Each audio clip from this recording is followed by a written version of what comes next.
Well, it's a very good morning from him, and of course, it's a very good morning from me. Welcome to my mortgage live stream. Welcome to Monday, the end of October, and hopefully you put your clocks backwards. If you didn't, you won't be watching this live if you didn't, because you would have missed the timing, wouldn't you? It's getting incredibly dark, isn't it, at 5 o'clock now, which is horrible. But we've got November, of course, and then we've got Christmas. That's something to look forward to. Anyway, this week's a busy week because we got this budget, which everyone seems to be waiting for. I don't know why. It's going to make a big difference, but it's not going to make a massive difference to the world and the economy. A lot of properties coming on the market. Read that the weekend that a lot of landlords are just like giving up now. That the one person landlord one property landlord, I should say, has got one property for their retirement, and it's becoming fiscally disadvantageous to have one now. So many of them are selling up before maybe the capital gains tax goes up as well. So there's lots of property on the market, not so much getting snapped up at the moment. So we'd like to see that improving maybe during November. But other than that, there's lots of things to do as a mortgage advisor, of course. Mortgage and protection is key. So make sure that you're talking to everybody about their fixed rates coming to an end, because there's so many of those coming to an end still. And those people need looking after and watching. But if you're looking at the mortgage market in your own career, today is the session for that one, because I want to take a look at some of the changes that are going on in the UK and how that's going to affect financial services moving forward, really. So we've got a lovely little session for you on socioeconomic trends. Sounds like a great title, isn't it? And then we're going to finish off with a little sales tip for you called That's in My Head, which is one of my favourites, actually. So it's coming up a little bit later for you. Apart from that, I hope you're well. Hope all is good with you and everything's fine, and you're enjoying everything going on at the moment. We've got Halloween coming up in a couple of days' time as well, so maybe you're planning for that, especially if you've got kids anyway. I heard there's farmers now who have do's now where people go along and they do Halloween on the farm, and they're running out of pumpkins. They're having to import pumpkins to make up for it. So it shows how popular Halloween is, isn't it? But anyway, let's talk about changes to the UK and what we call socio-economic trends. And I'm going to give you relevance to this because it's key for any of your exams as well. You need to understand that, particularly when it comes to investments as well. So we're going to pop over to the green screen across there, because I've got some information to share with you. So let's just pop across there and get yourselves in on the green screen. So I'm going to pop along as well. So let me just jump in and say hi to you here from the camera over here. So what are then socio-economic trends? Well, first of all, what's the relevance to you as a mortgage advisor, protection advisor, maybe investment advisor? Well, it's knowing what's going on, what are the trends in the world, particularly in the UK, and how's that going to affect financial services or giving advice. Everything's connected: mortgages, investments, etc. Now, this you may have read in the syllabus. This is good CPD for you, of course. The term socio-economic trend is what's affecting economics, interest rates, etc., that's going on in the world, particularly in the UK, which is where we tend to sort of focus ourselves. So what is socioeconomic? There's two parts to it, really. First of all, you've got what we call demography or demographics, I prefer to call it. And then we've got social issues. These are two things that affect socioeconomics. Now, demography is how people are portrayed around the country, ages, generations, that sort of thing. And social issues are the things that are going on in our world or in our country at the moment that are affecting economics. And that's the key kind of connection here, isn't it? So what we'll do is we'll take a look at demography first, and then we'll dive into some of the changes to social issues as well. Now, demography, of course, is all about people, ages, generations. We all know about Gen Zs and Gen Xs and baby boomers and all those good things. Now, I'm a late baby boomer, early Gen X, I suppose. And I read this thing the weekend about Gen Xs. These are people born about mid-60s to kind of like, the late 70s, 1980, born in that period. Apparently, we've had a hard time, particularly our music, because when we were younger, we bought vinyls. Then as we got older, we had to get rid of our vinyl collection and buy cassettes. And then we got a little bit older, we got rid of our cassettes and we bought CDs, which were the most expensive ones, of course. Then we got rid of our CDs and bought MP3 downloads, unless you got it free on Napster.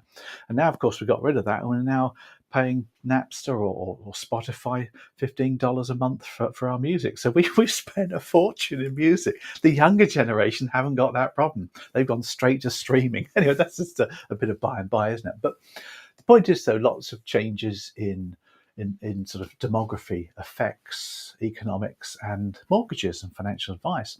Now, the big one, I think, is the ages. Now, this is from some statistics I dug out from the government statistics department, the ONS.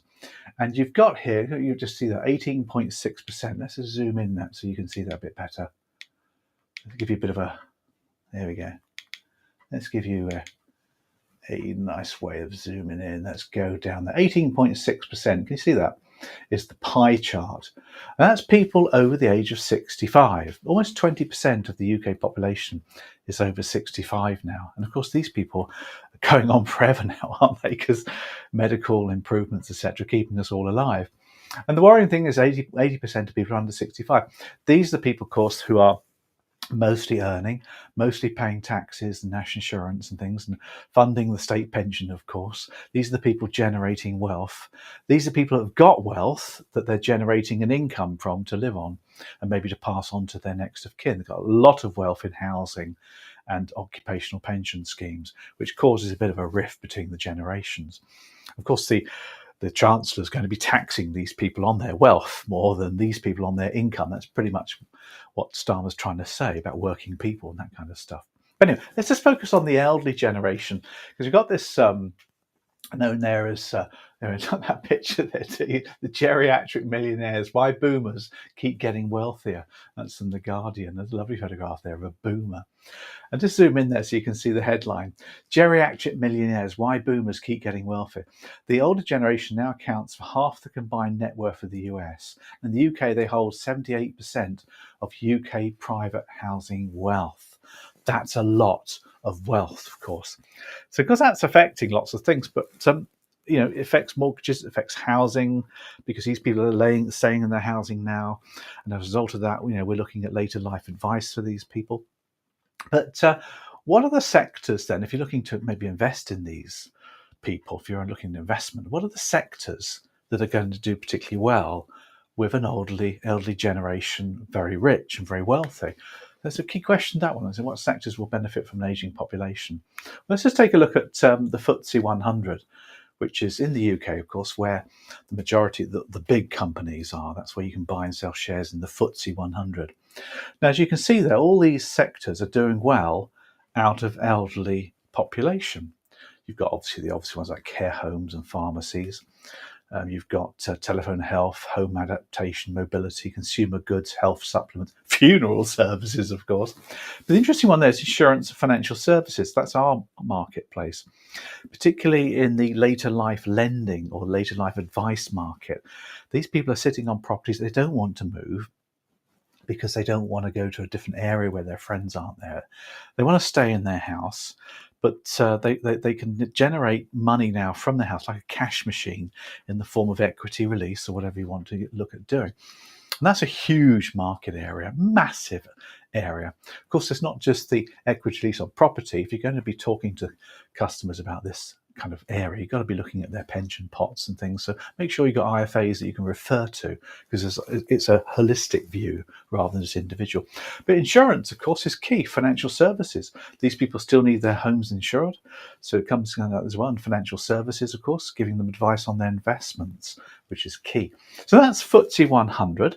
Just take a look at some companies now in the FTSE 100. If you're looking to invest, maybe, these are companies that are going to do really well out of an aging population. L&G, of course, on the financial services side.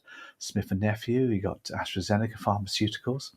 They do very well. In the FTSE 250, if you're still interested, these are some other companies. The FTSE 250, by the way, are not as big companies as FTSE 100, but they're still just as important. And you've got their Saga, for example, Phoenix Group, who own a lot of insurance firms now, who are doing very well out of all this. So I'm saying then that the elder generation, that's kind of like demography. And that's how it affects economics. But there are, of course, naturally, a lot of other trends, other socioeconomic trends affecting the UK economy. When we look at normal issues, trending issues, social issues and things. I want to share with you some of these now for you to think about when it comes to our economy and therefore the role or the world that we tend to play in as mortgage and protection advisors. And here's a few for you that you might have heard of. Of course, you have some you have, some you haven't. We've obviously got the mental health crisis, which is affecting a lot of people now who are not working and claiming benefits, which is causing the economy to stagnate a little bit. Digital transformation, of course. We've got artificial intelligence coming through. That's affecting a lot of assets. Net zero transition, huge thing, absolutely wonderful thing as well. Remote and hybrid working. So you've got people who are working from home, self-employed. Immigration, of course, is a key one. Housing market pressures, that affects us as mortgage advisors enormously, with the government promising to build 1.5 million housing in the next 4.5 years. Well, they're not going to build them, are they? They're going to get builders to build them. But I think that's huge, particularly in the social housing sector, the shared ownership sector. I think there's a lot of scope there. If you're a mortgage advisor, look at the new homes market for yourself. This one's an interesting one, obesity and lifestyle related diseases. I don't think this is going to affect us so much, but this is massive now. The chemicals and the drugs we're using now to reduce weight are becoming a lot less expensive. The NHS are buying some now. They're using them for people. People actually in the next few years will start to take these drugs to lose weight. So they're already doing it, I know that.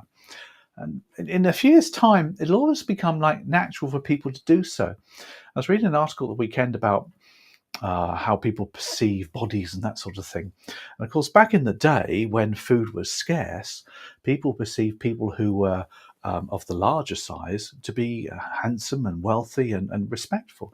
But now, of course, it's very much the opposite. But when you have lots of people able to become slim again, maybe it will just change the way we see things. But more importantly, I think we need to take a look at the marketplace if you're an investment advisor. Now, I got ChatGPT to draw up a little picture for me, because this is something that I foresee happening. Now, this is ChatGPT's picture. As you can see, it can't spell very well, can it? But here you've got fast food restaurants, obviously the big M there, and you've got Coca-Cola. Now, what's going to happen is that people will not want to demand this kind of food moving forward. We're talking 5 years plus, when everybody's taking this drug. It's almost like a supplement to things. Nobody will have an appetite for fast food. It's going to happen. So these kind of places will close down because they won't get the demand that they're getting at the moment. Things will change. That's just, of course, affecting investments. Of course it does. That's just an example of the kind of trends that change things. So when we're looking at socioeconomic trends, think about things that happen in your world and how it affects mortgages, protection, financial services. As a professional advisor, we do need to be aware of what's going on. So when I give you these things, you should be understanding what's happening in the world, particularly in the UK, and how it's affecting financial advice and financial services. This, of course, will affect life assurance, and income protection costs will come down as obesity becomes less of an issue and lifestyle-related diseases becomes less of an issue. We'll see maybe different companies coming into the marketplace, ones that can be using artificial intelligence to produce the policies that become much more cheaper premiums maybe for our clients. So think about the changes that are going on, how it affects things. That's really been the session for you. I hope you found that useful. Bye. Hey, well done, everybody. Well done. This is an interesting session. I thought I'd run that for you rather than a direct connection to mortgages and protection. This makes you think about your marketplace, because if you're in the career now for the next 10, 15, 20, 30 years, there's going to be so many changes. We need to be ahead of the game when it comes to changes. We need to be able to predict what's going on and what kind of changes are going to happen. Anyway, let's get into my last technique or tip for you. And this one's called That's in My Head. It's an interesting one for you. I hope you enjoy this one. This one's all about what language you use with customers. What language do you use as an advisor? And are you careful of the kind of words that you have? Because when we make or suggest words, it can go into people's heads and they can start to react maybe not the way that we intended. Let me explain a bit further for you. Now, that's in my head. It's something that Shelley uttered when she encountered a customer services person in Marks and Spencer's on Sunday. And she didn't trust them as soon as they said that. Let me explain what I mean by that.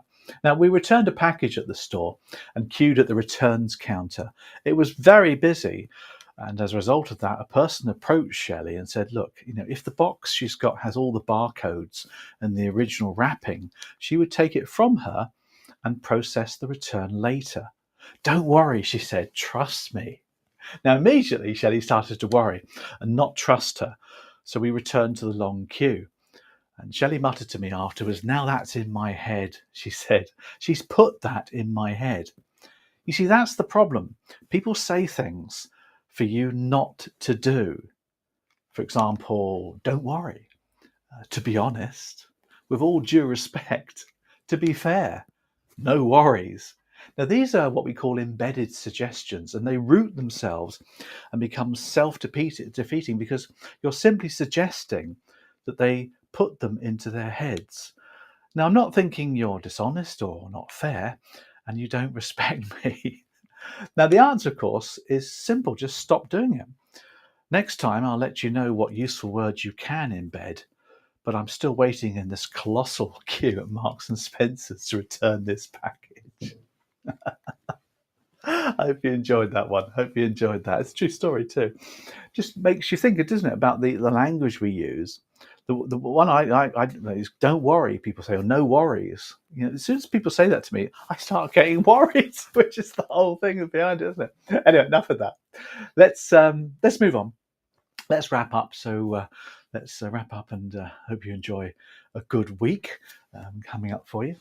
As always, we've got a few things going on, of course. As always, let's put up the scan code there, the QR code where you can scan and get onto our mailing system, because we've got a lot going on, a lot of things, we've got, of course, Black Monday coming up at the end of November, and we're going to be putting together something fairly attractive for you. So if you want to look at that, get some of our materials and things, then we're going to be offering something that's quite attractive. We're still working on the detail of that one coming up. So there's your QR code for you to get into our mailing system, which will be great. Other than that, I wish you all the very best for the following week. Let's have some fun with all the budget that's coming up, of course, which is happening on Wednesday, I think, isn't it? So one person at the weekend said it's a budget for boffins, this journalist said. So I don't think it's something very simple to understand, but you should understand it, of course, because you're a mortgage analyst. Anyway, see you next week.